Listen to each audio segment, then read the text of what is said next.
Oi, pessoal, tudo bem? Vamos começar mais uma live. Retomando aqui, né, o nosso histórico. Essa é a terceira live. Nós iniciamos, né, na primeira quarta-feira de janeiro, então já foi a segunda semana, essa é a terceira semana. Então toda semana a gente traz um vídeo aqui na live discutindo um pouco algum aspecto que diz respeito à saúde mental, né? Esta é uma ação que ela é promovida pelo Instituto Inatequiê, que fica aqui em Diadema, na região do ABC Paulista, em São Paulo, né? E como nós somos uma clínica, né, e uma escola também que tem formação na aula terapêutica, então nós estamos promovendo esta ação como uma forma de conscientização, né, sobre a saúde mental, que é uma campanha que tem, né, que vem ocorrendo nos últimos 7 anos aqui no Brasil. Inclusive já alguns municípios e alguns estados já virou uma, vamos dizer assim, já é lei, né? Então já virou uma tradição, essa palavra, né, que eu ia lembrar, já virou uma tradição, né? Então todo mês de janeiro, no início do mês todo, né? Não só no início do mês, mas assim todo mês ele é voltado então para a discussão a respeito da saúde mental, tá bom? É o Janeiro Branco. É uma campanha brasileira, uma campanha nacional, tá bom? Então nós vamos dar início à nossa live. Como vocês sabem, né? Sempre o início da live é aquele momento em que o pessoal está chegando, né, em que nós vamos aqui chamando, né, inclusive os nossos parceiros aqui para estarem participando, né, da nossa live. Estou só aqui rapidamente fazendo um chamado aqui, só para alguns queridos convidados aqui, só para dar aquela animada no pessoal. Mas como esse vídeo, toda semana nós temos então também feito o upload do vídeo no canal do Inatequiê no YouTube, então eu não vou ficar me alongando muito na medida em que o pessoal for entrando, né? O pessoal já sabe aí desse encontro de quarta-feira, então na medida em que todo mundo for entrando, nós vamos então observando se tem algum relato, alguma pergunta sobre o tema, tá bom? Então já entrando, né, no nosso assunto de hoje, deixa eu só ver o meu cronômetro aqui, muito bem. Então entrando no nosso tema de hoje, né, nós vamos falar um pouco sobre a questão da rede de apoio, né, da saúde mental, né? É muito importante se ater a esse detalhe, a esse dado, né? Porque quando estamos, né, buscando o auxílio por conta da saúde mental, sabemos mais ou menos aonde nos apoiar, não é verdade?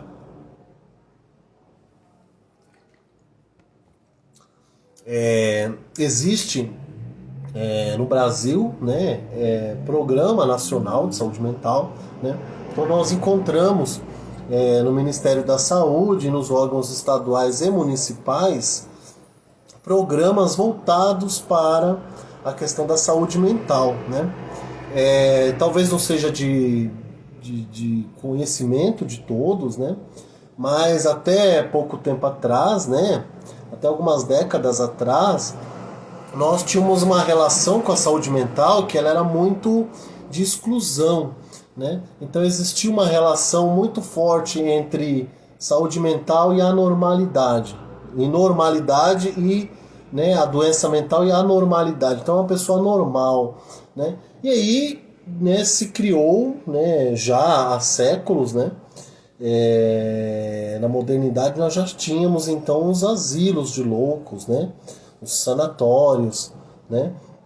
E por conta disso houve um movimento muito forte no Brasil antimanicomial, e nesse movimento antimanicomial, que nós vamos desenvolver aqui, porque é pouco tempo, né? Então grandes pesquisadores aqui foram importantes nesse movimento. Citaria aqui Anísia da Silveira, que é uma psiquiatra muito importante, brasileira, que trabalhava no Rio de Janeiro, né, que inclusive chegou a se corresponder com Jung, né, e fez um trabalho fantástico, incrível de recuperação de doentes psicóticos, utilizando a arte, por exemplo, né? Então, houve um movimento muito forte no Brasil, né, chamado movimento antimanicomial. Isso fez com que a política pública fosse tendo que dar conta desse fenômeno, né? Ou seja, pessoas que tinham esses transtornos e que você não podia mais, assim, enquanto família, esconder essa pessoa, né, do seu convívio e ver lá, às vezes, ou nunca mais voltar para ver, que é o que muito acontecia, né? As famílias jogavam para lá e falavam, não tem, é louco, não tem o que a gente fazer, né? E larga para lá, né? Com as novas políticas, né, as políticas contemporâneas de saúde mental, nós temos outras redes de apoio. Por exemplo, os CAPs, né, que são Centros de Atenção Psicossociais, né? Então, ali onde você estiver, no seu município, se você está aqui ou aqui na região, em Diadema ou São Paulo, né? Ou então você está aí no seu município, não importa, no Brasil, você vai encontrar redes como do CAPS, né, de Centros de Apoio Psicossociais, né, que são centros em que as pessoas podem passar o dia no local, né, essas pessoas que têm necessidades, né, transtornos mentais, elas vão fazer um acompanhamento ali, acompanhado pelo Estado, né? Então você vai ter medicação, você vai ter um acompanhamento psiquiátrico, você vai ter um acompanhamento psicológico, né? Ou seja, vai ter dinâmicas de grupo, ações coletivas no local, né? Que visam, em última instância, que essa pessoa seja integrada à sociedade, né? Porque o fato de ela ter um transtorno mental não significa que ela tenha que ficar isolada do convívio social, né? Então isso é um primeiro ponto importante, né? Se você é uma pessoa que está com dificuldade, está enfrentando um problema na sua família, você pode procurar o serviço público, que o serviço público vai dar conta disso, né? O SUS, ele é responsável por administrar esses setores de saúde mental, né? Inclusive, é uma luta, né, que não deve ser abandonada. Nós temos que continuar defendendo esse direito público, né, de recursos públicos, para que nós possamos dar contas das pessoas amadas que nós temos e que por uma ocasião venha desenvolver um transtorno mental, né? Uma pessoa que desenvolveu um transtorno mental, ela não é uma pessoa que não tem caráter, né? Não é uma pessoa mau caráter, né? Pelo contrário, é uma pessoa que está doente, então ela precisa de apoio, assim como uma pessoa que está com gripe, né? Uma pessoa que está com qualquer outro tipo de doença. Ela precisa de apoio, precisa tomar medicação, precisa de profissionais especializados para isso, né? Então, isso é um primeiro ponto de apoio no sentido de que a gente pode pensar políticas públicas para a área de saúde mental, né? Fora essa questão que eu queria trazer aqui já de pronto, né, que nós precisamos então ter um aporte da saúde pública, ou seja, o SUS, e isso é um direito, né? E se você tiver com esse problema na sua família, você pode procurar ajuda, né? Inclusive o CAPS, ele não só atende a questão do transtorno mental, mas também existe o CAPS AD, que é de álcool e drogas, também para pessoas que têm, né, problemas com toxicomania, que também é um transtorno mental, né? Adicção não é caráter, né? São pessoas que têm problemas de ordem mental que precisam de tratamento, certo? Não é porque a pessoa, né, como diz um amigo meu, é drogadita, né, que você deve abandoná-la e jogá-la. Não, isso significa que a pessoa está com um problema de saúde, né? A dependência química, né, a dependência alcoólica, elas são problemas de saúde pública, né? Então, a pessoa que está fazendo uso da droga, ele tem um problema de saúde, né? Gostando ou não, acreditando ou não, pensando da forma que você pensar, sim, é um problema de saúde. É um problema de saúde pública, é um problema de saúde individual, né? Então, também, né, existem também serviços especializados para isso, para esse tipo de tratamento. Porque às vezes a gente entra numa situação com um familiar que está muito difícil, né? por conta do consumo excessivo de substância, e aí a gente precisa tomar algumas atitudes, e a gente tem no SUS mecanismos para isso, né? Porque às vezes a gente pensa, puxa, eu vou ter que gastar dinheiro, eu vou ter que gastar com internação, essas coisas, e o SUS faz isso, então é possível, você tem espaços públicos para isso, né? Inclusive no CAISM, que é o Centro de Atendimento à Saúde Mental de São Paulo, onde eu me formei, lá tem também não só a parte de ambulatório, mas especificamente lá é a parte de internação. Então a pessoa fica internada lá até ela passar o problema dela, né? Então um aspecto importante, o primeiro dado que nós precisamos nos ater nesse sentido, né? Ou seja, procurar ajuda da saúde pública, tá bom? Agora, quando se diz respeito à rede de apoio, né, é muito importante que, num primeiro aspecto, nós pensemos na família, né? A família é o principal e o primeiro ponto de apoio, de suporte da pessoa que está com problemas de morbidade mental, né, que tem transtorno mental, né? A família é o alicerce, né, para o tratamento, né, porque é a família que incentiva a pessoa, a família que acompanha a pessoa a tomar medicação, por exemplo, né? Então você não pode retirar a família dessa equação, né, da rede de apoio, né? Inclusive porque a família ela também passa pela questão que nós chamamos, por exemplo, de coparticipação, de co-constituição do fenômeno do transtorno mental, né? Se você tem uma pessoa na família que tem problema de saúde mental, automaticamente, pelo menos os familiares mais próximos, né? Então, se é um filho, se é uma mãe, se é o pai, né? Então, aquele núcleo familiar mais próximo da pessoa é afetado muito e fortemente, né? Inclusive, quando se faz acompanhamento do transtorno mental, é importante a família também acompanhar, porque a família também está afetada, né? Quando há uma questão de mudança, né, ali do hábito familiar, do dia a dia, da rotina dessas pessoas, né? Automaticamente as pessoas acabam sendo afetadas, né? Então, às vezes um filho que está com problema, né? Então aqui, por exemplo, a gente abriu muito essa discussão da questão da dependência química, né? Então isso afeta diretamente o pai ou a mãe, né? Depende daqueles, às vezes, que é mais conectado com o filho, né? Ou então aqueles que vão criar o elo, né, de triangulação com a doença, né? Às vezes a mãe, por exemplo, né, se aproxima, mas o pai também, né? Vão criar um vínculo com a questão da dependência, né? Então, às vezes, o jovem, né, ou o jovem adulto, ele tem uma dependência de consumo de substância, e aí, às vezes, é ali na própria família que ele consegue, por exemplo, recurso para fazer a compra da substância, né? No tráfico, né? Então, às vezes há uma colaboração que ela não é feita, por exemplo, uma crítica que pode haver dentro da família, mas a mãe apoia, né? O pai dele também, né, deixa fazer o que quer. Não é bem assim que as coisas são, né? Existe uma relação de codependência, né? A pessoa é ligada afetivamente com a outra, né? E a pessoa tem momentos de lucidez, né? Então, entre crises e outras, a pessoa tem momentos de lucidez.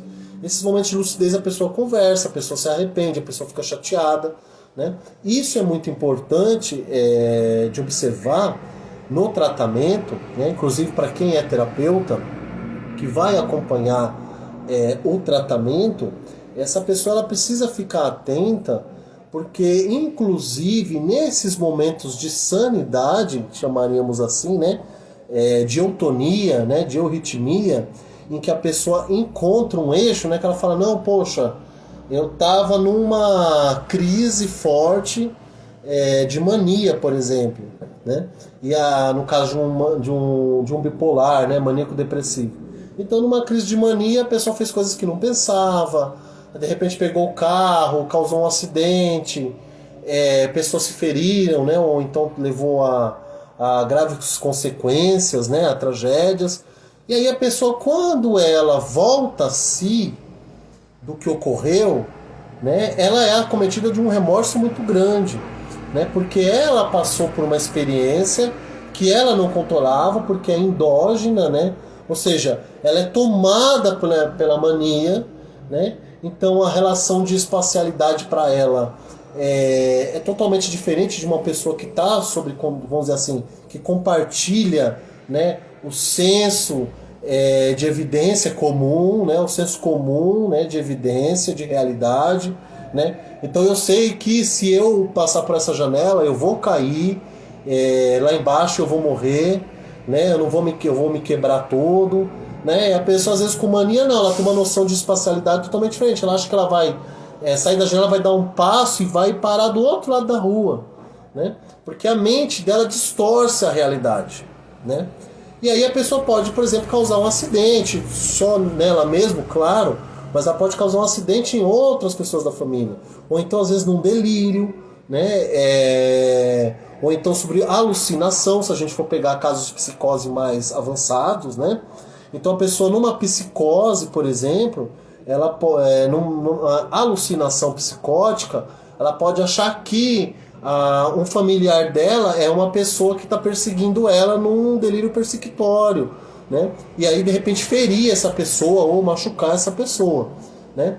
E aí quando volta assim e vê as coisas ruins que provocou, né, no mundo, nos outros ou em si mesmo, né? Porque às vezes a pessoa também pode ter se colocado em situações muito vexatórias, de exibição pública, né? De exposição, essa palavra, né? De exposição pública, que ela se colocou, por exemplo, numa situação dessa, né? E que quando ela volta a si, ou seja, diante desse cenário todo de construção, de deturpação, né? De transfiguração do real, que a mente a doentia provoca, né? Essa pessoa ela pode ser acometida de um remorso muito grande, né? E nesse movimento do remorso ela pode vir então, por exemplo, a cometer o suicídio, né? Então muitos casos de suicídio eles não ocorrem quando a pessoa está no auge da crise, ocorre quando a pessoa volta vamos dizer assim, ao centro dela, né? Chamaríamos assim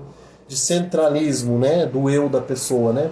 Ela volta a si e aí ela percebe as coisas que fez de errado. E aí ela, infelizmente, pode ser levada, né, dependendo do grau, né, do que ocorreu, ela pode sim ser levada a ter que cometer o suicídio porque ela não suporta as consequências, né, do que aconteceu e que aquilo, no final das contas, é acometido sobre a identidade da pessoa, né? Porque por máximo que a gente possa falar, não, mas foi ele que fez, mas não foi ele que fez, né? Foi um mau funcionamento do aparelho psíquico dele que causou esse dano, e aí ele misturou as realidades e criou isso, né? Então não foi feito com vontade, né? Então essa é uma outra questão importante quando a gente pensa na rede de apoio. A pessoa não está fazendo aquilo que ela quer, né? Ela faz porque quer, né? Isso é muito ruim pensar dessa forma, né? A pessoa faz aquilo sem saber. E olha que a gente está falando aqui de casos muito específicos que são os casos de psicose, né? Que assim é muito claro, né? Que há uma alteração ali da forma como a pessoa está vendo o real, a realidade, como ela se relaciona com as pessoas à sua volta, né? Mas a própria pessoa neurótica, né? Que às vezes é dada a uma repetição, né? É uma repetição viciada, né, da neurose, né? Então a pessoa não chega a um ponto de ser um psicótico, mas ela é uma pessoa neurótica que se dá muito à repetição de erros, né? De erros na vida, de erros no comportamento, né? Então quando a gente observa isso, a gente não pode automaticamente traçar um corte entre o que está acontecendo com a pessoa e o caráter da pessoa, né? A personalidade. Há que se parar e observar um pouco antes o que está acontecendo, né? A fazer uma avaliação e, então, como rede de apoio, né? Pensando na família como rede de apoio, propor para a pessoa procurar ajuda, né? é sempre importante pedir para a pessoa procurar ajuda, né?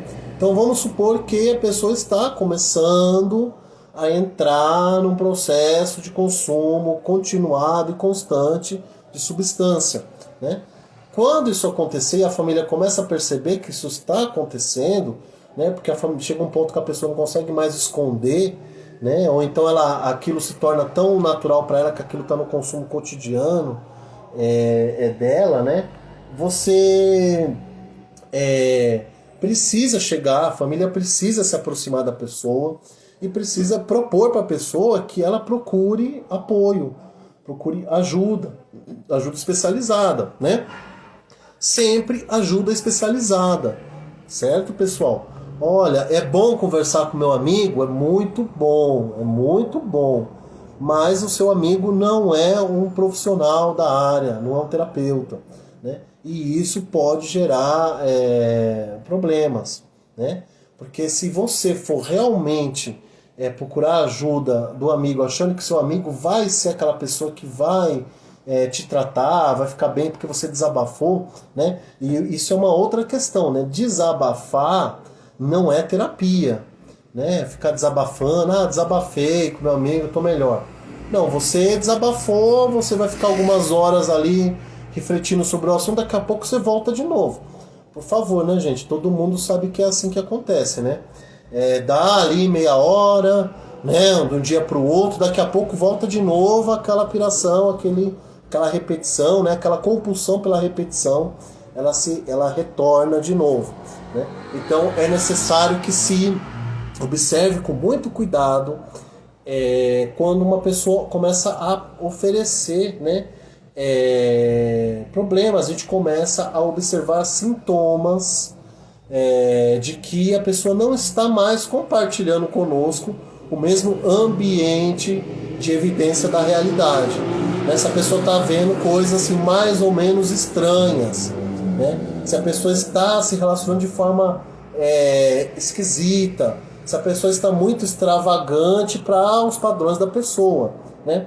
E notem, como que eu vou fazer isso, né? Porque se eu não sou um profissional da área, como que eu vou fazer um diagnóstico e falar, não, eu preciso me preocupar com essa pessoa, né? É no estranhamento, né? Algo de estranho não tá legal naquela pessoa, porque você vai observar aquela pessoa pela rotina dela, pelas coisas que ela acredita, pela forma como ela age, né? A forma como ela fala, como ela se comunica, as ideias que ela defende, né? E aí você vai observar que está havendo alterações, né? Estranhamentos, né? Né? Manias estranhas, extravagâncias, né? Então, uma pessoa que sempre foi muito recatada, uma pessoa que sempre foi muito cuidada, de repente começa uma mulher, por exemplo, né, que sempre foi muito cuidadosa, sempre muito cuidada, e aí de repente ela começa a sair de forma extravagante, começa a colocar decotes que ela nunca utilizou, usar de repente uma maquiagem um pouco mais carregada do que ela fazia. William, mas isso é indício de que a pessoa está passando por uma dificuldade? Olha, é indício de um estranhamento, né? Esse estranhamento, ele tem que ser observado. É claro que a pessoa pode e deve mudar, né? A mudança é sadia, né? Há sempre que haver espaço para a mudança, para a transformação na nossa vida, né? Só que tudo existe dentro de um certo contexto e não do que eu acho que é legal, certo? Então isso também é um corte importante para a observação do sintoma, não é o que eu acho que é certo ou errado. Isso é um primeiro passo, né? É sempre o que é certo ou errado para a pessoa que está estranha, né? Porque se você entende que aquela pessoa é daquele jeito, ela tem esse comportamento, né? E aí de repente ela parece totalmente diferente, tendo comportamentos assim de forma muito brusca, né? Sem que você perceba que houve alguma mudança. Porque, por exemplo, tudo bem, você pode falar que o jovem, o adolescente, ele tem essa tendência, de repente, a rapidamente encontrar um grupo, e aí nesse grupo, de repente, ele se molda ao grupo, né? É um grupo de repente que tem um certo estilo de corte de cabelo, de vestimenta, né? E aí, claro, o adolescente, né, com aquela questão de querer se adaptar a um grupo, querer pertencer a algum grupo, né? Não só o adolescente, todos queremos, mas na adolescência é muito mais latente, né? Muito mais vitalista essa questão de que eu preciso pertencer a algo, né? Então, claro, automaticamente ele pode querer mudar o cabelo, né? Fazer cortes estranhos e roupas esquisitas, né? Isso até aí você só observa, né? Se tem a ver com o estilo que ele está andando, se tem a ver com um grupo, se aquele estilo tem a ver com algum grupo, se não é uma coisa que veio da cabeça dele do nada, de repente ele começou a achar que ele tinha que andar com turbante. Mas aí você fala assim, poxa, mas por que deu na cabeça dele de andar de turbante? Aí você vai procurar, vai ver, né, no cotidiano dele, não há nenhuma referência disso, de que ele está se aproximando de alguém, ou que ele achou aquilo interessante. E aí você começa a conversar com a pessoa e aí ela começa a trazer, por exemplo, informações que são um pouco desconexas para o uso do turbante, né? E aí, de repente, ele começa a colocar outros elementos assim naquela composição. E isso, claro, começa a vir acompanhado também de um discurso, né? Então esse é um outro ponto que nós precisamos pensar na rede de apoio, né? De observar também esse discurso que começa a se atrapalhar, né? A pessoa até independente, claro, como eu disse, eu estou num grupo e o grupo acredita nessas ideias, né? E até aí a gente está falando de outra coisa, né? Porque existe a psicologia de massas, né? Então às vezes você está num grupo e aquele grupo tem uma determinada mania e você começa a copiar o grupo, né? E faz parte, ossos do ofício, né? Você copia o grupo, né? Eu não estou falando desse caso, estou falando de comportamentos isolados, né? Em que você começa a observar um estranhamento na pessoa. Volto a dizer, não do que eu acho que é estranho, mas do que é estranho para a própria identidade daquela pessoa. Você fala, de acordo com o que ele acredita, do que ele pensa, ou de que eu vi até ontem, ele não faria isso. E aí ali então começa-se, então é importante se observar de forma não violenta, através de uma comunicação não violenta, observar essas mudanças, né, que estão ocorrendo e ver se elas vão se agravar, se é só uma experiência de curiosidade da pessoa ou se aquilo realmente está tendendo para um estranhamento um pouco mais agravado, e aí sim nós vamos precisar então correr para ajuda especializada, como eu sempre digo.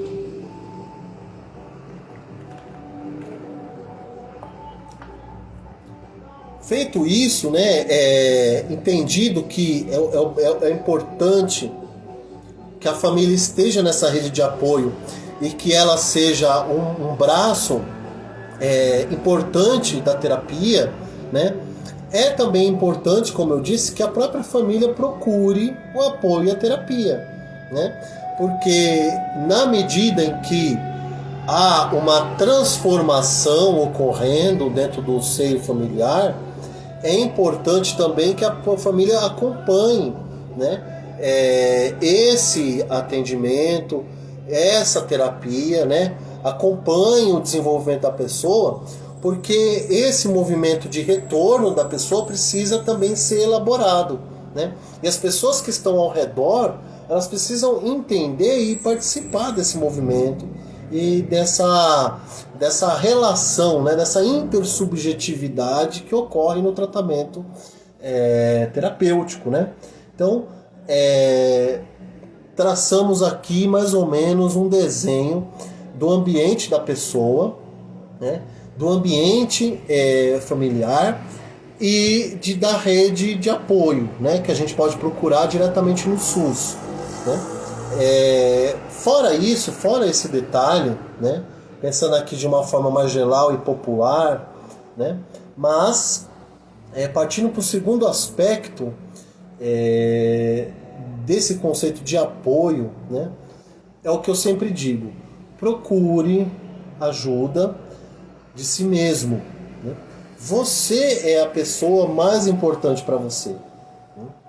Então você precisa começar a se observar também, né? observar como estão as coisas, observar os seus estranhamentos, né? Como nós falamos aqui de vários tipos de estranhamento. Então, observe o seu estranhamento, né? Veja o que está acontecendo. Você está se sentindo desconfortável, né, na sua existência? A sua existência está se tornando desconfortável, né? Não está sendo bacana, né, viver as coisas no dia a dia, né? Então a sua vivência não está sendo legal, não está sendo bacana, né? Olha que eu não estou falando aqui de tristezas que a gente pode ter por situações ruins, né? Ou então por desafios que nós temos que enfrentar. Às vezes, como eu já discuti no vídeo anterior, assistam, né, fazendo a merchandising, que assistam os outros 2 vídeos que estão aqui no canal, né? Mas você vai ter um desconforto, um estresse do seu dia a dia, no seu ambiente de trabalho, com a sua família, e aí você fica mal, né? Ou então uma situação como nós estamos, né, volta a repetir, a situação que nós estamos vivendo de luto, né, de muitas perdas, né, por conta da pandemia, né? E aí você é acometido por diversos atravessamentos que te deixam chateado, triste, né? Mas é um chateado triste que tende a passar depois de algumas horas ou no máximo depois de alguns dias. Claro que no caso do luto, aí é uma outra perspectiva que pode demorar um pouco mais de algumas semanas, né? Passou de muitos meses, aí a gente precisa procurar ajuda especializada também, porque esse luto precisa ocorrer, né? Não estou dizendo que você vai esquecer a pessoa que você amou, ou que você vai deixar de pensar ou ter lembranças da pessoa que viveu contigo. Isso não vai acontecer, né? É você entender que a sua vida segue, que você não vai ficar estagnado porque aconteceu uma tragédia de uma perda na sua família, né? E você continua, você consegue seguir em frente, né? Mesmo com tudo o que aconteceu, né? Então isso tende a passar em algumas semanas, né? Se demorar muito isso acontecer, aí é importante vir já um acompanhamento especializado, né? Mas então, tirando a questão do luto, né? Outros tipos de fenômenos de estranhamento, de sofrimento, que são contínuos, né? E que estão se estendendo ao longo de muito tempo, semanas e meses, né? Então, quando as pessoas vêm na clínica, a gente sempre tem esse relato, né? A pessoa, ela sempre fala, olha, eu estou assim já não sei quantos anos, né? Então já faz muito tempo que a pessoa está com um problema, né? E aí, é claro, o problema só tende a se agravar, né? O desafio, ele só tende a se tornar cada vez pior se eu não dou conta dele logo no início, né? Então, se eu tenho esse estranhamento e eu começo a observar, né, que alguns sintomas começam a aparecer de estranhamento com a realidade, estranhamento comigo mesmo, de sofrimento com a existência, né? Uma existência que não está bem, uma existência que não está rendendo, né? Você não está se sentindo contente com a sua existência, né? Independente desses desafios do dia a dia que todos nós passamos, né? A gente recebe aquela fechada no trânsito, fica puto e segue a vida, né? Não estou falando disso, eu estou falando de problemas, de desafios que se estendem ao longo do tempo, né? Essas questões, esses desafios, ou seja, esses estranhamentos a longo prazo, né? Eles precisam muito de atenção, né?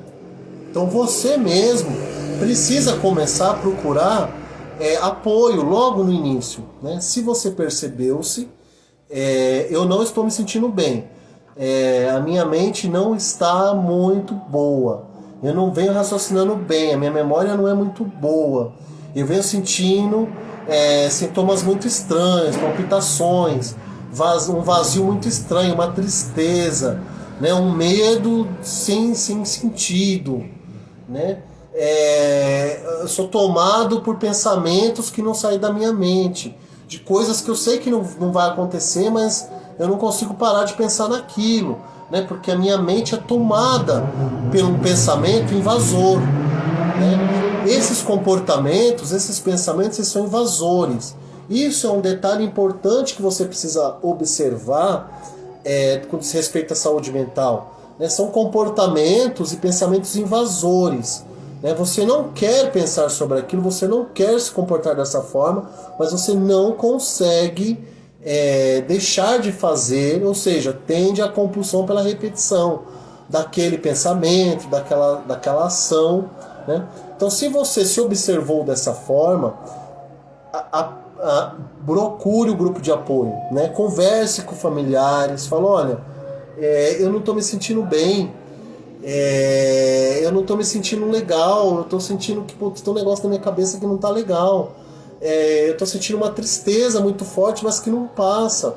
E é uma tristeza que ela não tem nome, não é uma coisa em si, uma tristeza da própria vida, né? É um mal-estar da minha própria vida, a minha vida está tomada por esse mal-estar, um estranhamento nas coisas que eu vou fazer, no meu dia a dia, né? É um cansaço, né? Nossa, eu não tenho força de fazer as coisas, é um cansaço, né? Eu tento ir para frente com as coisas, eu não consigo. O corpo reage, né, de forma a ter dores constantes, continuadas, e aí você trata, toma medicação, mas nada disso resolve, porque tudo isso se origina de um processo psicossomático, né? Então, quando você percebe que está nessa situação, né, quando você percebe que você vai entrar nisso, né, que você já está ali, passou um tempo, uma semana, duas, e aí você vê que isso está ali, aciona a rede de apoio e fala, gente, estou precisando de ajuda.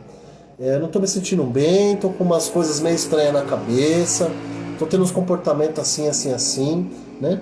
Só que aí é onde mora toda a problemática, né?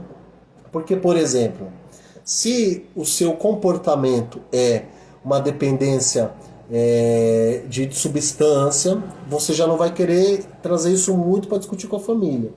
Se o seu problema é uma dependência, por exemplo, em sexo, né? E aí você está contratando muito serviço disso, ou você está consumindo muito, por exemplo, a pornografia, né? E isso está te deixando cansado, né? Exausto, e você não consegue sair disso, né? São assuntos, né? Estou trazendo 2 exemplos aqui, mas são assuntos, por exemplo, que você não quer conversar às vezes. Por exemplo, o marido não quer conversar com a esposa, né? E falar, puxa, eu não consigo mais ficar sem isso, mas eu não estou sentindo que eu não estou bem, não é bem isso que eu quero, certo? Não estou falando aqui do cara que dá a saidinha, não é nada disso, estou falando realmente de um vício, né? No vício em sexo, né? E aí, ou então nas substâncias, a pessoa começa a beber, e aí a pessoa não consegue, por exemplo, trabalhar, porque ela fica pensando na hora que ela vai sair do serviço para beber de novo, né? No caso da bebida alcoólica, mas pode ser o caso de outras substâncias também, químicas, né? Então, você, às vezes, nesse caso, nessa situação, às vezes você não vai se sentir confortável de dialogar e pedir apoio pela família, né? A não ser que você tenha muita confiança, seja um diálogo muito franco, e isso a gente sabe que é muito difícil de acontecer. Ter diálogos muito francos, ter uma economia, né, de relacionamentos muito francos assim nas famílias. A gente sabe muito bem disso, né? Não somos inocentes, né? Então, num caso desse, a rede de apoio que você precisa procurar é o profissional, né? É procurar o profissional, o terapeuta, né? O psicólogo, o analista, né? Que vai te dar suporte, né? Para que você possa então falar desse problema, abrir e iniciar um tratamento, né? E aí, nesse sentido, os analistas, os psicoterapeutas, né? Mesmo que sejam os terapeutas que trabalham com terapias complementares, eles são uma porta de entrada, né? Porque um bom terapeuta, às vezes você vai, porque você está numa situação de ruim, aí você vê que, poxa, uma sessão de reiki ia bem, né? E aí, às vezes eu tenho muitos pacientes que me procuram para falar, poxa, você poderia fazer uma aplicação de reiki? Faço, claro, sem problema, né? Venha, tal, a pessoa vem e faz a sessão de reiki. E aí, na conversa, aí você já percebe que ali existe então um problema, né? E aí quando ocorre esse problema, aí você ali já fala para a pessoa, olha, a gente poderia iniciar um tratamento um pouco mais específico, né? A gente poderia começar uma análise, por exemplo. Né? Começar um trabalho de análise seria importante para você. Né? Ou então, se o próprio profissional não é analista, né, como é o caso, como é meu caso aqui no Instituto, né? Mas se você vai no profissional, e um bom profissional, ele vai perceber, né? E vai automaticamente falar, olha, por que você não procura um psicólogo, um psicanalista, né? Uma logoterapia, um analista existencial, né? Que trabalha com análise existencial. Enfim, existem várias, análise bioenergética, existem várias abordagens, né? Possíveis, né? As terapias reichianas, isso não vai faltar. Né? Existem muitas abordagens importantes terapêuticas. Né? E aí você vai fazer esse favor para si mesmo de ir até um profissional e procurar ajuda. Porque nem sempre você vai conseguir abrir aquele assunto na família. Né? Possivelmente você não vai conseguir abrir porque às vezes é um assunto que ele é delicado, ele é espinhoso. Né? Você não quer abrir isso ali com a família. Então você vai procurar ajuda profissional. Né? E não tenha medo, não tenha vergonha. Né? Porque o pessoal fala assim, então se eu for procurar, se eu for no psicólogo, eu sou doido. Né? Eu fui lá no analista, lá no psicanalista, e é porque eu sou doido, não vou nisso aí não. Né? Isso aí é coisa de maricas, né? Homem não faz isso. Né? A gente sabe que as mulheres são as que mais procuram, né, ajuda, apoio. Né? Os homens é muito difícil. A política de saúde do homem é muito, muito precária aqui no Brasil. Né?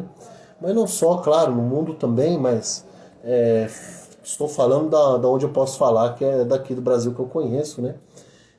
Então, às vezes, a pessoa não procura ajuda, não procura apoio. E aí chega num limite que não tem mais o que fazer. Né? Eu falava no vídeo anterior, né? O maior número de suicídios é entre os homens, né? Porque eles são os que não procuram ajuda. Né? Eles acham que se ele for se abrir para um analista, né? Ele vai ser fraco. Né? E muito pelo contrário. Falarmos de algo profundo e deixarmos que aquilo se manifeste, ou seja, permitir travar uma luta, né, que é uma luta profunda, simbólica e às vezes física, que nós travamos com o nosso inconsciente, né, com os nossos transtornos mentais. Travar essa luta é um ato de muita coragem. Né? Tem que ser muito corajoso para você enfrentar um transtorno mental. Isso não é uma pessoa fraca que faz isso, não, são pessoas fortes, corajosas. Né? Então não pense que o tratamento, o acompanhamento, né, se você vai passar com o analista, que isso vai deixar você fragilizado. Pelo contrário, vai te fortalecer, vai tornar você uma pessoa muito mais forte. Né? Então, era isso um outro ponto que eu queria traçar aqui. Né? Não tenha medo de procurar ajuda. Né? Isso tudo faz parte dessa rede de apoio que nós precisamos ter quando se trata de saúde mental. Né? Então, se não tem como ir na família, procure um profissional. Né? É fácil você achar um profissional, não é difícil.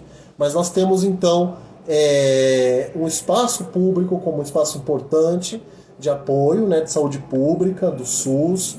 Né? Nós temos a família e nós temos, então, o terapeuta, né, o analista, como uma base importante de apoio para o tratamento da saúde mental. Né?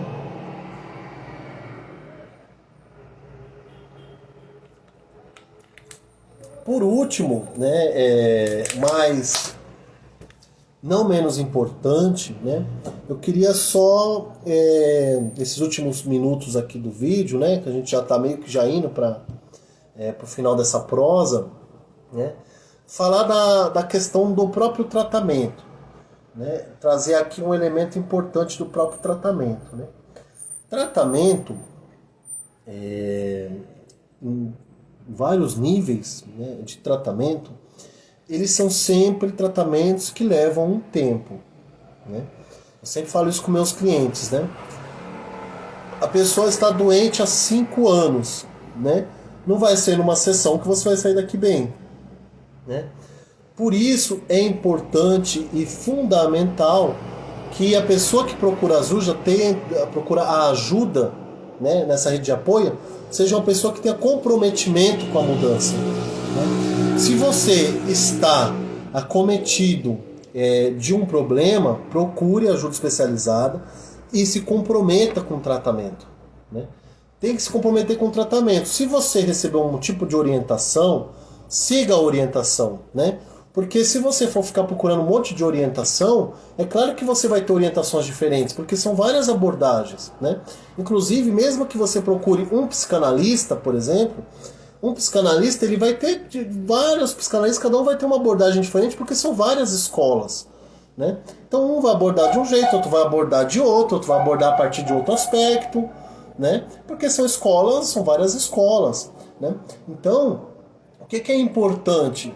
Que a gente se comprometa com o tratamento que a gente começou a fazer. Faça o tratamento e acompanhe até o final, né? Vá até o final do seu tratamento.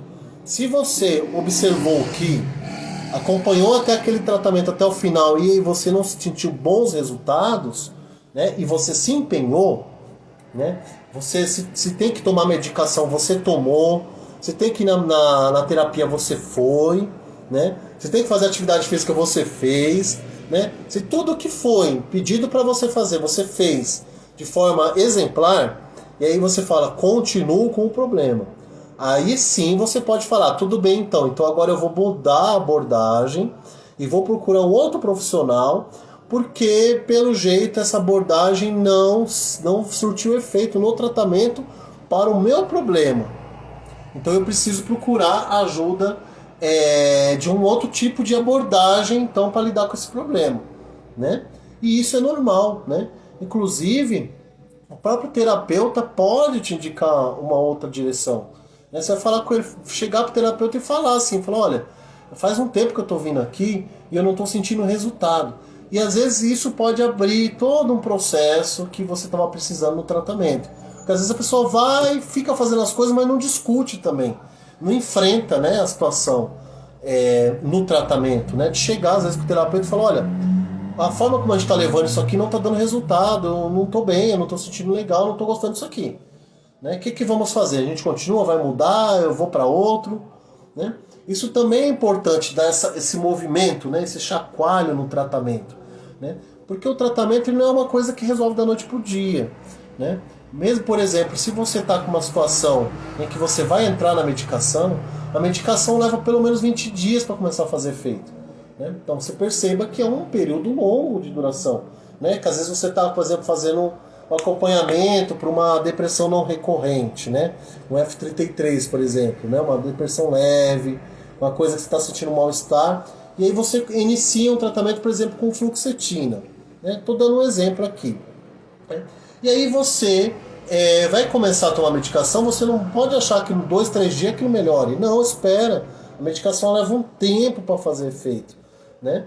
E aí depois do efeito, é que ela vai começar então a entrar no seu sistema, regular a produção dos neurotransmissores, etc, né? Mas não é só isso. Não é só também, eu fui no psiquiatra, tá aqui, tomei o remédio, agora não vou fazer mais nada. Não, faça acompanhamento semanal, né, da terapia. É importante você estar em terapia, né? Isso é muito importante, certo? Então esse é um outro aspecto também que eu queria trazer para nossa prosa de hoje, né? E um último aspecto, que é uma questão que eu sempre retomo, em todas as lives, né? E vou retomar aqui de novo, nesse contexto da rede de apoio, né?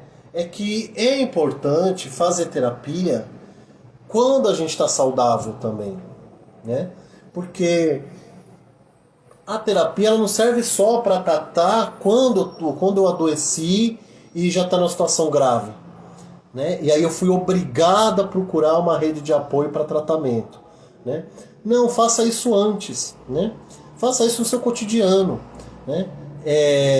A terapia, ela tem que ser introduzida no seu cotidiano, na sua vida, né?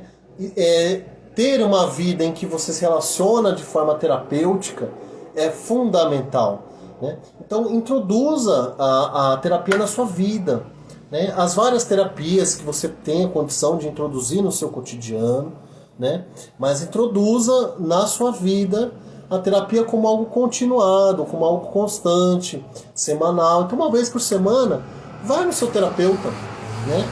Vai tratar, vai acompanhar, não deixa de fazer esse acompanhamento, porque isso vai fazer com que você trabalhe em algo que é muito importante e que é uma defesa muito atual da Organização Mundial da Saúde, que é nós trabalharmos na prevenção, né? Não no combate à doença, porque quando já chegou na doença é só prejuízo, né? É trabalhar na prevenção, né? Cuidar, estar continuamente, né, de forma consistente, fazendo terapia, né? Investigando a sua mente, investigando suas pequenas loucuras, né, as suas neuroses, né? Investiga isso, né? Observa o seu comportamento. Então leva isso para que isso se torne algo cotidiano em você, né? Traga isso, porque é fácil a gente gastar dinheiro com entretenimento, né? Eu vi um outro dia um post, né? Paga R$60 numa pizza, mas não paga R$60 numa terapia, né? Então ali toda semana você vai lá, compra pizza, toma cerveja, né? Nada você gasta ali R$200, R$250, né? Para fazer uma happy hour, né? Você gasta ali por semana, né? Você pode gastar numa semana esse valor, né? Numa sexta-feira à noite você gasta ali R$200, R$250 para fazer um happy hour, mas não paga R$70 na terapia, né? Você não paga R$70 para você ir no terapeuta. E isso é um comportamento que nós precisamos mudar, né? Você precisa introduzir na sua rotina a terapia, né? A terapia não é algo que só serve para apagar incêndio, né? Que só vem quando não dá mais, quando você está muito doente, que você necessita desesperadamente de ajuda, senão você já era. Não é nesse aspecto. Você precisa colocar e introduzir a terapia no seu cotidiano, né? Fazer parte da sua vida, né? Então, no dia a dia, como você, por exemplo, muitas pessoas pagam personal trainer, né? Por quê? Porque você sabe que você precisa de alguém acompanhando, né, o seu treinamento, e você sabe que um treinamento não acaba numa semana, né? Você passa meses e meses, e você, na verdade, quando tem uma rotina de prática de esporte, você faz isso o resto da vida, né? Então, se, por exemplo, você pratica musculação, você pratica corrida, né, outras modalidades esportivas, você faz isso sempre, né? Não é uma coisa que você faz, acabou, resolvi, parei de fazer. Não, é algo que é continuado, né? E aí você investe ali, às vezes, na academia, você investe no personal trainer, né? Por que você não separa uma renda da sua semana para investir em terapia? Isso é fundamental, isso é importante.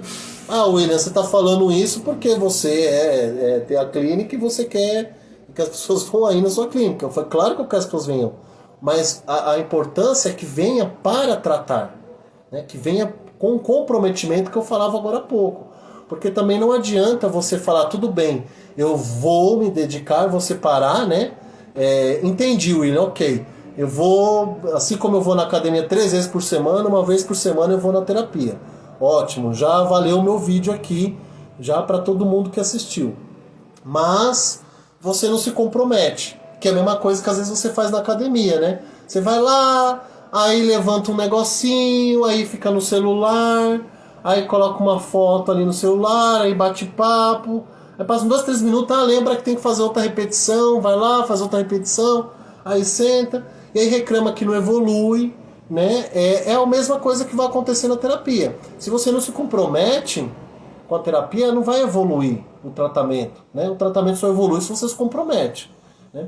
Então, todos esses elementos, eles dizem respeito à rede de apoio, né? É o suporte que nós temos para discutir a questão da saúde mental, tá bom?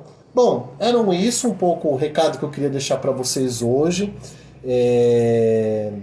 Na próxima semana, tá bom? Nós teremos mais uma live. Lembrando que essa live aqui ela sobe então para o YouTube depois, tá bom? No canal do Inateque, do Instituto Inateque no YouTube. Então depois vocês podem estar visualizando também essa live no YouTube, né? Mas ela a princípio foi feita aqui então no Instagram, tá bom? Então é isso, era o recado que eu queria deixar para vocês hoje aí na nossa live, manter a nossa rotina, né? Mantenham também uma rotina, uma disciplina. Isso vai ser muito bom para todos e todas que estão assistindo esse vídeo, tá bom?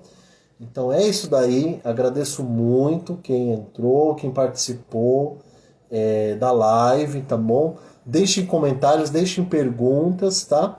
Que eu respondo, né, no dia a dia, depois, abaixo do vídeo, tá bom? Eu vou sempre lendo, sempre respondendo, tá?